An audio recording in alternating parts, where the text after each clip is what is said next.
छोटे छोटे बच्चे अपने माँ बाप को ढूंढ रहे हैं, पूरा का पूरा परिवार तहस नहस हो गया है।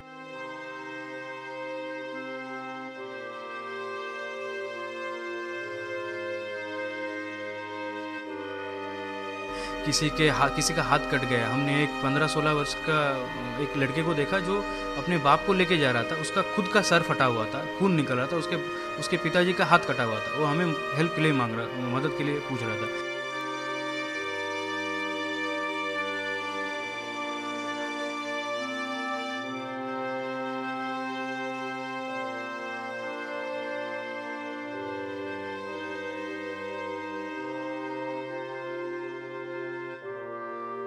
मैं खुद देखा हूँ कि ऑलमोस्ट 200 से 300 डेड बॉडीज में खुद देखा हूँ। डेड बॉडीज ऐसे हालत में थे कि 40-50 मीटर दूर ट्रैक से गिरे थे।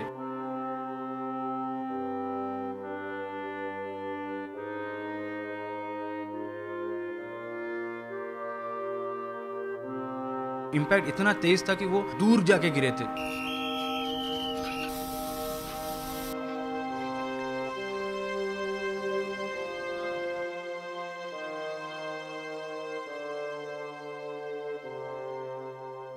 मैं अनुभव दास, मैं एक पीएचडी रिसर्च स्टूडेंट हूँ जियोलॉजी फील्ड में।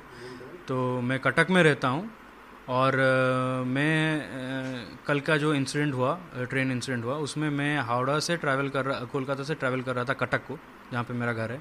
कोलकाता में मैं अपने पीएचडी रिलेटेड काम के लिए ही गया था, सैंपल कलेक्शन के लिए। मेरा फील्ड है सुंदरबन फॉरेस्ट रिजर्व। तो मैं वहाँ से जब लौट रहा था, हम 3:20 के अराउंड वहाँ से ट्रेन छूटा, कोरोमंडल एक्सप्रेस। मैं कोरोमंडल एक्सप्रेस के बिल्कुल जो पीछे जो कोच है, मैं वहाँ पे था, इसलिए हमें ज़्यादा कुछ फेस नहीं करना पड़ा। और कोरोमंडल एक्सप्रेस अराउंड 6:35 के आसपास एक बहुत ज़ोर का आवाज़ आया। तो हमें लगा कि कुछ इंसिडेंट हुआ है, कुछ एक्सीडेंट हुआ है, हमें लगा। तो 6:30 के आसपास हमें जब ये साउंड हुआ तो हम तुरंत ही उतरने के लिए रेडी हो गए कि कुछ इंसिडेंट हुआ होगा। अगर डिरेल हुआ होता तो हमें जल्दी से निकलना पड़ेगा। तो जब हम कोच का गेट खोले, जब हम देख रहे बाहर, तो बाहर देख रहे हैं कि 2-3 कोचेस और गिरे पड़े हैं। ये जो कोचेस थी, यहाँ से लगभग 250 से 300 लोग वहाँ पे थे और वो सब निकल के हमें मदद के लिए बोल रहे थे। हमें ये नहीं पता चला कि ये जो कोचेस है, ये हमारे ट्रेन की कोचेस है या फिर किसी और ट्रेन की कोचेस है। तो हम करीबन 10-15 लोग थे जिनका कुछ हुआ नहीं था। हमारा जो कोच था वो सबसे सही था, कोई डैमेज नहीं हुआ था उसमें। तो जब उस कोच के लोग आके मदद के लिए मांग रहे थे, तब हमें पता चला कि वो सारे कोचेस थे यशवंतपुर एक्सप्रेस के लिए, जो हावड़ा जा रही थी। तो तब पता चला कि अच्छा नहीं, हमारी ट्रेन का कुछ नहीं हुआ है, दूसरे ट्रेन का कुछ हुआ है। ऐसे में तुरंत ही हमने वहाँ पे इमरजेंसी सर्विसेज को कॉल लगाया और पुलिस को भी फ़ोन लगाया। इसी बीच में वहाँ पे हम जो लोग तकलीफ़ में थे उनको पानी वानी दिया। फिर जो बेडशीट है रेलवे का, उसको हमने चीर के एक मेकशिफ्ट बैंडेज बना के बैंडेजेस कराए लोगों के, क्योंकि सारे लोगों का बहुत ज़्यादा खून निकल रहा था।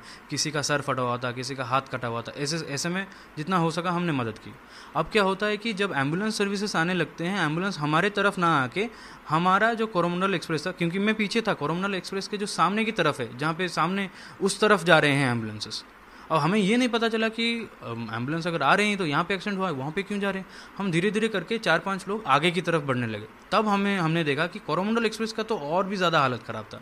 अब क्या हुआ था कि कोरोमंडल एक्सप्रेस जो है वो किसी कारणवश डिरेल हो गया था। अब डिरेल होने के बाद बगल में एक लूप ट्रैक होता है जो कि डिफंक्ट होता है, इनएक्टिव होता है। वहाँ पे एक गुड्स ट्रेन पार्क था, तो वो गुड्स ट्रेन से जाके टकराया है। ये बात हमें बाद में रेलवे ऑफिशियल्स ने बताया कि गुड्स ट्रेन से जाके टकराया, फिर कोरोमंडल एक्सप्रेस का इंजन या फिर गुड्स ट्रेन का कोई कोच जाके बगल वाले जो यशवंतपुर एक्सप्रेस जो जा रहा था हावड़ा की तरफ, उससे टकरा गया। अब ये हावड़ा के यशवंतपुर एक्सप्रेस का जो 3 कोच था, ये तीनों के तीनों जनरल बोगीज थे। उसमें बहुत ज़्यादा कैजुअलिटीज हुई हैं। तो ये मैंने पहले एक हावड़ा से चेन्नई की तरफ आ रही थी। हाँ, दूसरा जो है यशवंतपुर वाला, वो यशवंतपुर से कलकत्ता सेम टाइम में क्रॉस कर सेम टाइम पे क्रॉस करे थे उस एरिया में। तो बाकी बोगी क्रॉस कर गया था, लास्ट बाकी बोगी क्रॉस कर गया था, आगे चला गया था, करीबन 600 मीटर से 800 मीटर आगे है बाकी के इंजन के सारे बोगीज। ये 3 बोगीज ही गिर गई थी पलट के। अब क्या होता है कि जब हम कोरोमंडल एक्सप्रेस के सामने की तरफ जाते हैं, हम देखते हैं कि उसका जो इंजन है वो करीबन 3-4 महले के ऊपर हाइट पे चला गया है। उसके नीचे सारे ये गुड्स ट्रेन का बॉगी है और कुछ कुछ जनरल बॉगीज़ हैं, वो सब बिखरे हुए पड़े हैं, पलट गए हैं सारे के सारे। एकदम एक्सट्रीम कंडीशन है, बहुत ही ज़्यादा केओटिक सिचुएशन था।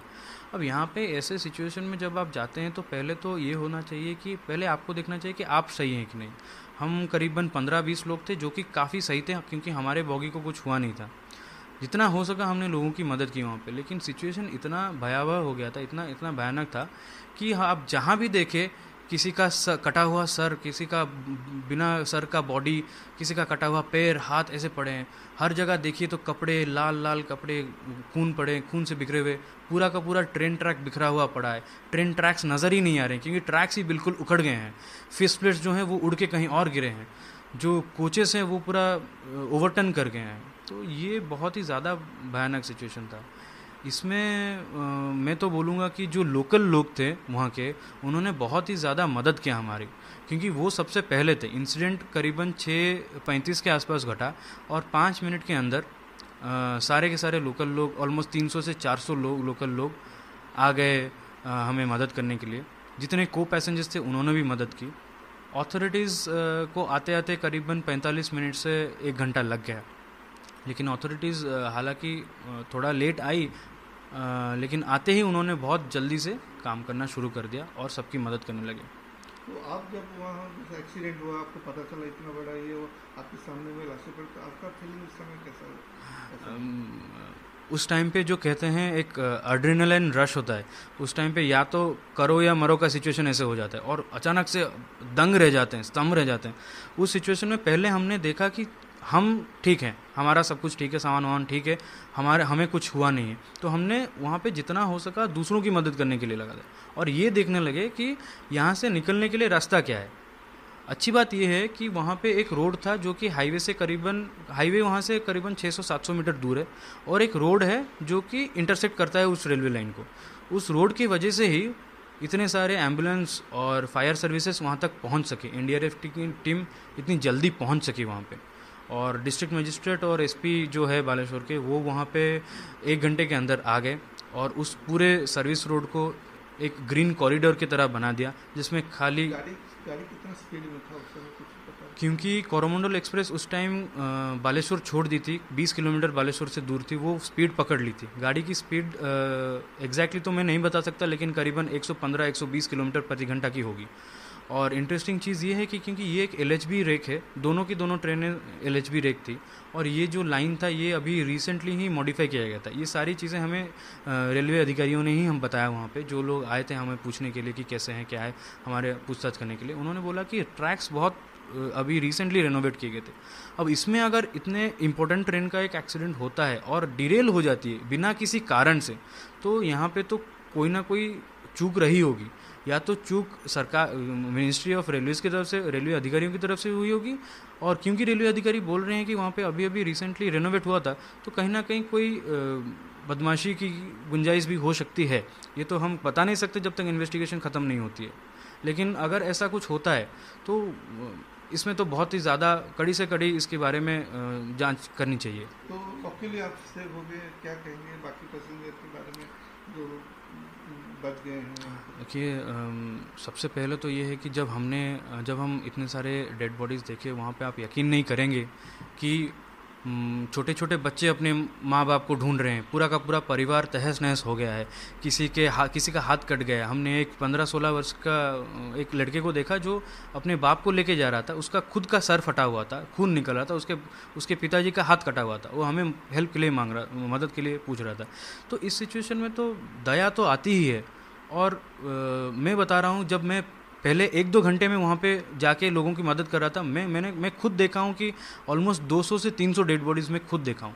डेड बॉडीज़ ऐसे हालत में थे कि 40-50 मीटर दूर ट्रैक से गिरे थे, फटाक से, मतलब इम्पैक्ट इतना तेज़ था कि वो एक दूर जाके गिरे थे। इस केस में जो अभी का जो डेथ टोल आ रहा है 250-300 के बीच में बोला जा रहा है सरकार की तरफ से, ये आई एम सॉरी लेकिन ये बढ़ने की इसकी गुंजाइश है। डेथ टोल बहुत ज़्यादा जाएगी। तो ऐसे में तो मैं जितने फैमिली मेम्बर्स हैं, जिनके फैमिली मेम्बर्स का डेथ हुआ है या फिर इंजर्ड हुए हैं, उन सबको मेरी तरफ से कॉन्डोलेंसेस है। और ऐसे में सरकार एटलीस्ट इतना तो करना चाहिए कि ये जो 300-400 लोग मरे हैं, इनके जान के खातिर ढूंढना चाहिए कि एक्चुअल में रीज़न क्या है और जिसकी गलती है। लेकिन इतने लोग ज़्यादा जो लोग मरे हैं, इसका कारण क्या है? जो जनरल बोगी था सब, जो सामने की तरफ जितने थे वो सारे जनरल और स्लीपर बॉगीज थे।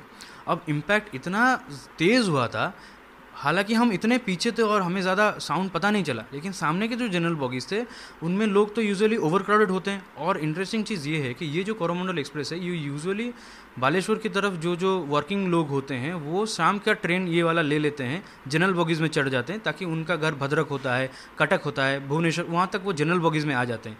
ये इसलिए बहुत ज़्यादा क्राउडेड होता है जनरल और स्लीपर बॉगीज़। तो काफ़ी सारे ऑफिस गोइंग लोग भी इसमें शामिल होंगे अगर हम देखें, इसके डेथ टोल में देखा जाए तो शायद यही कारण है। शायद जनरल बॉगीज़ और स्लीपर बॉगीज़ ओवर क्राउडेड भी था। लोग यूजुअली क्या करते हैं, जो दरवाजे होते हैं वहाँ पे खड़े होते हैं, वहाँ पे बैठे होते हैं, इसी वजह से वो भी बहुत ज़्यादा तेज़ तरह से उनका एक्सीडेंट हुआ है। लेकिन एक चीज़ बताइए, जैसा आप उतर गए गाड़ी से, आपको तो पहले पता ही नहीं चला क्या है, इतने लोग जब देखे जी और आप बच गए, तो आपको कैसा उस समय फीलिंग है?